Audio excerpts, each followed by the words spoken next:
जब एक proper thought process होगा, रैंडम मेथड नहीं लगाओगे। जब रैंडम मेथड नहीं लगाओगे तो एग्जामिनेशन में फ्रस्ट्रेशन नहीं होगा। इसलिए हमें क्या करना चाहिए, एक सॉलिड थॉट प्रोसेस होना चाहिए हमारे पास कि अगर मेरे पास ऑल्टरनेटिव मेथड्स हैं, मैं कौन सा मेथड लगाऊं, किस मेथड को अवॉइड करूं, क्योंकि एक ही सम पे कई सारे मेथड्स लगाए जा सकते हैं। तो हम कंटिन्यू करेंगे किसको, MIRR। नंबरिंग क्या थी हमारी, नंबर 7, MIRR। क्या कहते हैं इसको, this is called as modified internal rate of return. Modified internal rate of return, modified internal rate of return, यानी कि this is nothing but the modification of IRR। किसका मॉडिफिकेशन है, IRR का modification है। किस तरह का मॉडिफिकेशन है, this what we have to understand. Okay, अच्छा चलो देखो, एक बात को आप मेरे को बताओ, आप सब जानते हो इस बात को बहुत अच्छी तरह से कि अगर मैं कंपेयर करूं IRR और NPV को, which is conceptually correct, NPV, हम कहते हैं NPV इज कंसेप्चुअली करेक्ट। ये क्या होता है, कंसेप्चुअली करेक्ट होता है ना। But yet which is more preferred, IRR is yet more preferred. IRR को ज़्यादा प्रेफर किया जाता है। हमने रीज़न ये कहा था कि इसका रीज़न ये है कि IRR is easy to calculate, है ना, इसको कैलकुलेट करना आसान है। और दूसरी बात कि थोड़ा सा कन्वीनियंट रहता है। कन्वीनियंट क्यों रहता है, क्योंकि इसमें परसेंटेज मेजर है, NPV में परसेंटेज मेजर नहीं है। याद करो, NPV में परसेंटेज मेजर था नहीं ना, और जब हम कंपैरिजन करते हैं तो परसेंटेज के थ्रू, मेजर के थ्रू कंपैरिजन करना हमारे लिए आसान हो जाता है। That is why we prefer IRR and percentage measure की वजह से सिंपली हम यहाँ मेंशन करते हैं, it is preferred as there is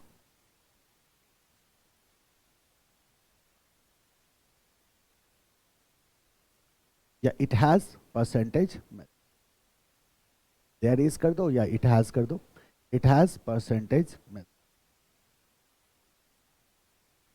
And that is why due to this percentage measure it is more appealing.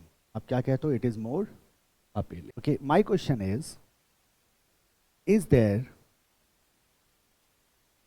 any percentage measure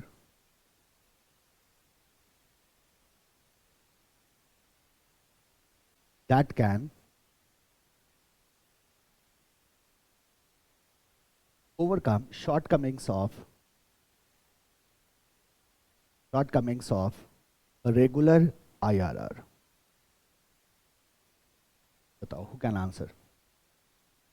हमने क्या कहा था, एक क्वेश्चन हमने उठाया था जिसमें हमने कहा था कि IRR will give the same result as NPV provided, दो कंडीशन लगाए थे। और आपने नोटिस किया था जितना भी प्रॉब्लम था, प्रॉब्लम तो दो ही कंडीशन से क्रिएट हो रहा था। बाकी जो हमने एबरेशंस, एनोमलीज देखे थे, वो एनोमलीज का इतना तगड़ा इफेक्ट हमारे को देखने को नहीं मिल रहा था, वो तो कॉन्सेप्चुअल अंडरस्टैंडिंग थी। दो एनोमली जो था वो हमारे प्रॉब्लम को क्या करता है, हमारे सिचुएशन को डिस्टॉर्ट कर देता है। एक था म्यूचुअली एक्सक्लूसिव वाला, एक था नॉन कन्वेंशनल कैश फ्लो वाला। वहां तो आपने इस तरह से जवाब दिया था। इसका जवाब क्या दोगे, is there any percentage measure that can overcome shortcomings of regular IRR? That's answer, है ना। What is that percentage measure, MIRR। हम क्या बोलेंगे again, yes, answer is what, yes, and that is MIRR। पहले देखते हैं कैलकुलेट कैसे होगा, है ना। तो हम क्या कहते हैं, प्रोसीजर टू कैलकुलेट। हमारा कैलकुलेशन कैसे होगा, so how to calculate,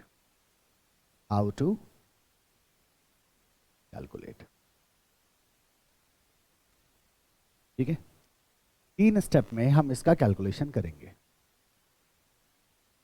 3 step में हम इसका कैलकुलेशन करेंगे। आ जाओ, पहला step number 1, present value of cost,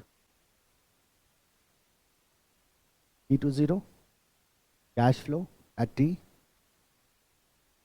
divided by क्या हो जाएगा, 1 + R to the power T। ये क्या हो गया मेरा present value of cost, and that we already know. Right. So this is your present value of cost. यहाँ हमने क्या कहा, पहले स्टेप में हमने क्या कहा, calculate present value of cost, ठीक है,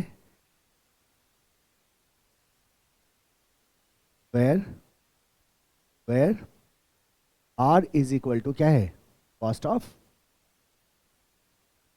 capital, R is equal to cost of capital, T is equal to time, and PVC is equal to present value of cost, present value of.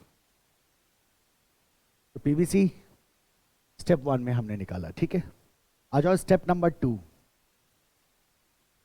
Step number 2, now we will calculate terminal value. PV is equal to cash flow, right. अब बताओ तो हम क्या करेंगे इसमें, terminal value.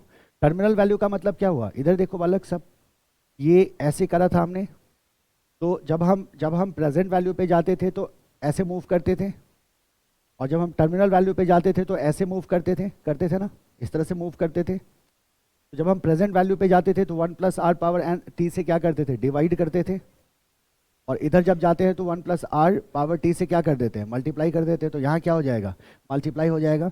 तो क्या होगा मल्टीप्लाई, 1 प्लस आर, अच्छा किससे मल्टीप्लाई करेंगे, टी से या एन माइनस टी से, एन माइनस टी से, क्योंकि हर एक साल क्या होगा, टाइम पीरियड घटता रहेगा। तो क्या करेंगे, एन माइनस टी, करोगे ना एन माइनस टी। एक क्वेश्चन हम सॉल्व कर चुके हैं इस तरह का, याद होगा आपको, क्या बोलेंगे, एन माइनस टी। तो क्या निकल के आ गया मेरा, टर्मिनल वैल्यू। फिर चलते हैं स्टेप 3 पे। अब कैलकुलेट कर लो किसको, MIRR को। क्या मेंशन कर देना, वे TV is equal to terminal value. Now we say that PVC is equal to TV upon 1 plus MIRR whole to the power n, total life. तो जो हमारा स्टेप 3 है, स्टेप 3 क्या है, फाइंडिंग MI। ये 3 स्टेप का प्रोसेस है। 3 step के प्रोसेस से हम क्या कर सकते हैं, इजीली MIRR को कैलकुलेट कर। डन। तो पहले क्या निकालना है, प्रेजेंट वैल्यू ऑफ कॉस्ट, फिर क्या निकालना है, टर्मिनल वैल्यू, और फिर हमें पीवीसी कंपेयर करके हम MIR के वैल्यू को कैलकुलेट कर सकते हैं। PVC is equal to TV upon 1 plus MIRR power n। Done. उसको प्रेजेंट वैल्यू पे, नहीं प्रेजेंट वैल्यू ऑफ कॉस्ट का मतलब आउटफ्लो को प्रेजेंट वैल्यू पे, कॉस्ट है ना, ये कॉस्ट है ना, तो कॉस्ट को किस पे, प्रेजेंट वैल्यू पे, राइट। अच्छा, कॉस्ट को प्रेजेंट वैल्यू पे, तो हम कहते हैं सर कॉस्ट तो प्रेजेंट वैल्यू पे ही होता है, लेकिन हमेशा तो नहीं होता। 0 ईयर पे है वो मेरा कॉस्ट है, हाँ, लेकिन हमेशा तो नहीं होता ना। कॉस्ट जरूरी है हमेशा प्रेजेंट वैल्यू पे हो, ईयर 1 में भी हो सकता है ना, ईयर 2 में भी हो सकता है, कहीं भी हो सकता है, वी नो दैट। तो एक था कन्वेंशनल था, एक नॉन कन्वेंशनल था। कन्वेंशनल में पहले 0 ईयर में नेगेटिव रहता है, बाकी ईयर में पॉजिटिव रहता है। नॉन कन्वेंशनल में हम कहते हैं कुछ भी हो सकता है, राइट। सो अब आप एक क्वेश्चन सॉल्व करोगे, वो क्वेश्चन नंबर 9, क्वेश्चन नंबर 9, ठीक है। पहले क्वेश्चन को ध्यान से देखो सब, इसका डेटा निकाल लेना है, ठीक है, लिख लेना। इन्वेस्टमेंट है कितना, 1,36,000 का, तो ये हो गया ईयर 0। और कैश इनफ्लो है हमारा, profit after before depreciation but after tax, before depreciation but after tax मतलब CFAT, कोई एडजस्टमेंट नहीं करना।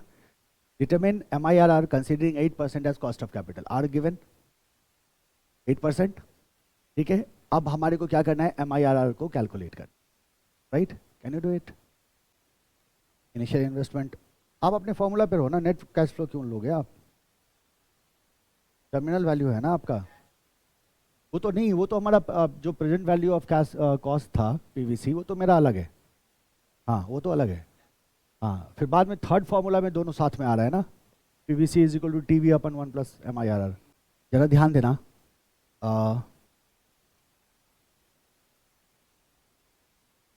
अब जिन जिन को दिक्कत होती है वो देख लो इसको ना, और तो लिख लो। How we calculate dirty power in our calculator. ठीक है, कैलकुलेटर हाथ में रखिए सब के सब। तो सबसे पहले हम क्या करते हैं, मान लो हम देख लेते हैं क्या हमारे पास डर्टी पावर में है। तो जो भी बेस नंबर है हम क्या करते हैं, सबसे पहले बेस नंबर को उठाते हैं, जो भी बेस नंबर है। ठीक है, अब यहाँ एक कंडीशन है, इसको ध्यान में रखना है कि जो बेस नंबर है वो पॉजिटिव होना चाहिए। जो बेस नंबर है वो क्या है, पॉजिटिव होना चाहिए। तो बेस नंबर क्या होना चाहिए, पॉजिटिव होना चाहिए। अगर ये नेगेटिव होगा तो क्या करेंगे, तो 1 अपन बेस नंबर कर देंगे, है ना। तो वो क्या हो जाएगा, फिर पॉजिटिव हो जाएगा। तो सबसे पहले हमने क्या किया, बेस नंबर उठाया। तो जो भी आपका बेस नंबर है वो डालो आप अपने कैलकुलेटर। मान लो 200, हम लेते हैं 200 पावर 1/5। अभी तो 5 में ही रहे आप, हो ना, 5 साल का लाइफ है। अंडर रूट को प्रेस करना है 12 टाइम्स, 12 टाइम्स। जो भी रिजल्ट आएगा उसमें से -1 कर दो। एक स्टेप और आपको ऐड करना होगा इसमें, पावर से मल्टीप्लाई कर दो, मल्टीप्लाई बाय पावर। तो अगर 1/5 है तो क्या होगा, 1 divided by 5 multiply with power, 1 divided by 5। ठीक है, पावर से मल्टीप्लाई करने के बाद प्रोसेस को रिवर्स कर दो। देखो एक्चुअली हो क्या रहा है, यहाँ देखो हमने क्या यहाँ से उठाया, बेस। देखो how the calculator behaves. Base उठाया, उसके बाद हमने 2 स्टेप किया। अंडर रूट को कितनी बार डाला, 12 टाइम्स, और क्या किया, -1 किया। अब इन 2 स्टेप को हमें क्या करना है, रिवर्स कर देना है। तो यहाँ क्या था, -1 था, तो यहाँ क्या कर देंगे, +1, +1 पहले होगा, +1 क्या हो जाएगा, पहले हो जाएगा। और स्क्वायर कर दो, स्क्वायर कर दो 12 टाइम्स। और आपके लिए ये नई चीज़ नहीं है, मैं तो लिखवा चुका हूँ इसको ना पहले भी। आप बोलोगे सर ऐसे ही क्यों करें, यही शॉर्ट ट्रिक है, इसमें आप कुछ नहीं कर सकते, कोई लॉजिक नहीं लगा सकते, यही हमारा क्या है, शॉर्ट ट्रिक है। जो वैल्यू आएगा वही वैल्यू आपका क्या हो जाएगा, फाइनल वैल्यू। चलो एक काम करते हैं, सोल्यूशन करते हैं। चलो स्टेप 1, अब मेरे को डेटा बताते चलो। स्टेप 1 में क्या था, पीवीसी। पीवीसी कितना है हमारा, 1,36,000। ठीक है, चलते हैं स्टेप 2। क्या कैलकुलेट करना है हमारे को, टर्मिनल वैल्यू। क्या था टर्मिनल वैल्यू का फॉर्मूला, एन T20 cash flow T1 + R n - T। ठीक है, तो बताओ पहला कैश फ्लो कितने का है। तो हमने कहा 30,000 multiplied to 1 + 0.08 to the power 5 - 1 कितना हो गया, 4 n - T होगा।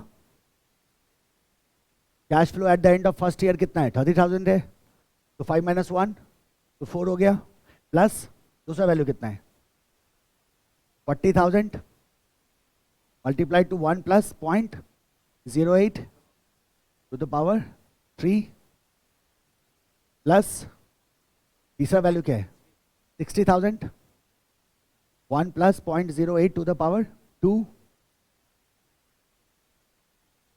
30,000 1 + 0.08 प्लस एक और वैल्यू होगा 20,000।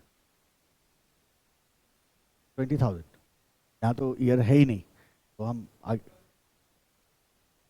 हो गया ना, इसलिए कह दिया 20,000 सीधा। हाँ आने दो ना, क्या आ रहा है उस पर नहीं जाना है ना हमारे को। We have to stick to the our process, हमारा जो प्रोसेस है उससे स्टिक करो। वैल्यू तो कुछ भी आ सकता है, सबका यही आ रहा है, 2,13,000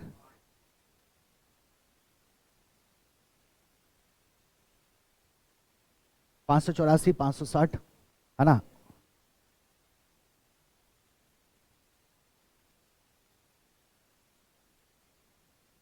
दो 2,13,587 इनका आ रहा है, तो हम लोग क्लोज है, इट्स ओके। 560 आ रहा है, कोई बात नहीं। तो 587 एग्जैक्ट ले लें, एग्जैक्ट आंसर मैच कर जाएगा। आपका आगे पीछे होगा तो करेक्शन करने की जरूरत नहीं है। इतना आ गया मेरा, ये हमारा क्या हो गया, टर्मिनल वैल्यू। सबका इसी के करीब होगा, 2-4 ऊपर नीचे। आते हैं स्टेप नंबर 3। अब हमें क्या करना है, MIRR को कैलकुलेट करना है। तो हमने क्या कहा था, PVC is equal to TV upon 1 + MIRR to the power n। यहाँ मेरा PV कितना है, 1,36,000 इज इक्वल टू TV कितना है, 2,13,587 डिवाइडेड बाय 1 + MIRR पावर 5 है ना। 5। ये आ गया, तो ये क्या हो गया बताओ मेरे को, 1 plus MIRR power 5 is equal two divided by this divided by this, यही होगा ना। कितना आ गया ये वैल्यू, 1.570, है ना। तो यानी कि 1 plus MIRR is equal to 1.570 1/5, इसी को लिखते हैं 5 रूट, है ना। अब इस पे हमें क्या करना है, ये वाला लगा देना है कैलकुलेटर पे, उसको कुछ नहीं, सेम रह जाएगा ना। इसी तो 20,000 लिख दिया ना, क्योंकि नहीं, जब लास्ट ईयर पे जाएंगे तो वहाँ का डिस्काउंटिंग फैक्टर 1 ही रह जाएगा ना। 0 पे क्या रखते हो, 1 रखते हो ना। जैसे ही power n minus T 5 minus 5 होगा 0 हो जाएगा, तो 1 ही रह जाएगा। 1 माइनस करके ना, इसका वैल्यू कितना आया था, ये आ गया। तो MIRR is equal to 1.0944 minus 1 is equal to 9.44%। ये मेरा क्या हो गया, MIRR। This is our answer.